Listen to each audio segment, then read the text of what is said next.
Il est 8h45, très bon début de journée avec Europe 1 Matin et Dimitri Pavlenko. À votre signature du jour. Bonjour Eugénie Bastier. Bonjour à tous. Vous voulez revenir ce matin sur l'image renvoyée au monde entier par les scènes d'émeutes et de violence après la victoire du PSG samedi soir. Oui, c'est ainsi, vous le savez, avec les réseaux sociaux, chaque événement dans un pays est immédiatement répercuté à l'autre bout du monde, qu'il s'agisse des images de la mort de George Floyd ou des carcasses de voitures brûlant devant la Tour Eiffel. Or, depuis samedi soir, les images de mobilier urbain dévasté, d'affrontements avec les forces de l'ordre, de pillages, de fumée noire dans le ciel de Paris tournent en boucle sur X, TikTok, Instagram. Elon Musk lui-même, avec son compte avec des millions d'abonnés, a relayé des images de vélos en flammes avec ce commentaire lapidaire: problème en France.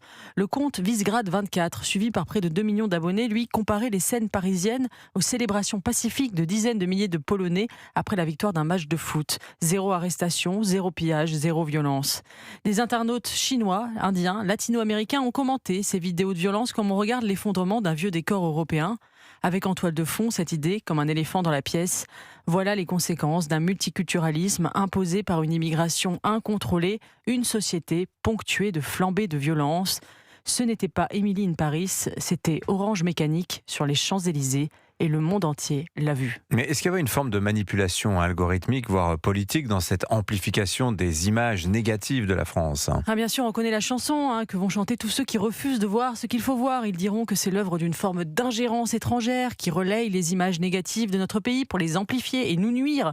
Alors bien sûr, ne soyons pas naïfs, certains comptes francophobes se réjouissent de pouvoir transformer Paris en symbole du déclin occidental. Mais les 2 morts lors de cette soirée ne sont pas l'invention de bots russes, ni les 780 arrestations qui n'ont pas été arrêtées par l'IA. Le réel n'est pas un hoax d'extrême droite. La réalité est là, brute, crue, indéniable, qui stupéfie et consterne le monde entier. La France est le seul pays du monde et de l'histoire récente à avoir autant de dégradation, autant de violence, autant d'arrestations en marge d'une victoire sportive. Ce n'est pas comme ça ailleurs, ce n'était pas non plus comme ça avant. En 1998, par exemple, lorsqu'1 million de personnes se sont réunies sur les Champs-Élysées pour célébrer la victoire. Oui, vous faites le lien avec Choose France, également le sommet destiné à vanter l'attractivité du pays. Oui, parce que le contraste est saisissant. Au même moment, à Versailles, Emmanuel Macron déroulait le tapis rouge aux grands patrons mondiaux pour vendre l'attractivité française. Choose France, choisissez la France, investissez en France, croyez dans la France. La vitrine était belle. Mais pendant ce temps-là, à Paris, les commerçants, eux, choisissaient de protéger leur vitrine avec des plaques en bois. Choose France à Versailles, Lose France au Trocadéro. Alors bien sûr, on ne peut que se réjouir que la France attire encore des investisseurs.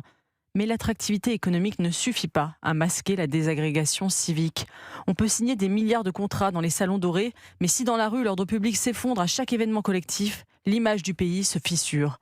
Le tourisme est une part essentielle de notre économie, or ces images ne donnent pas envie de venir en France. Je ne me réjouis pas de voir mon pays ainsi montré du doigt, humilié, caricaturé.